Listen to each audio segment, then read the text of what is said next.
एक राख के एक सेल से, राख का एक कण से, तो सागर के 100 पुत्रों को जिंदा किया।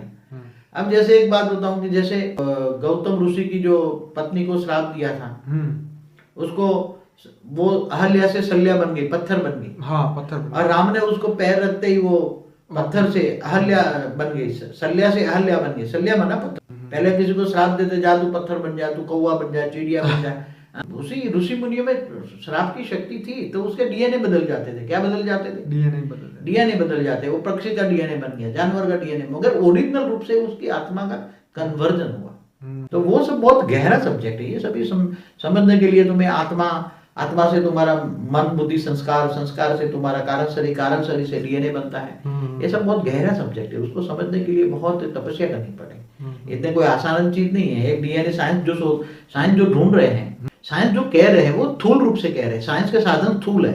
अगर साइंस के साधन परम तत्वों का हो तो वो जो चाहे वो कर सकते हैं। जैसे इन लोगों ने अणु बॉम्ब पहले बनाए थे, अणु बॉम्ब से परमाणु बॉम्ब बनाएंगे तो अणु बॉम्ब से परमाणु बॉम्ब में मल्टीपल एनर्जी रिलीज हुई ना। जैसे हाइड्रोजन को रिफाइन करो तो हाइड्रोजन परमाणु बनता है ना। तो अणु माना तत्व, तत्वों को रिफाइन करो तो परम तत्व बनेंगे। तो परम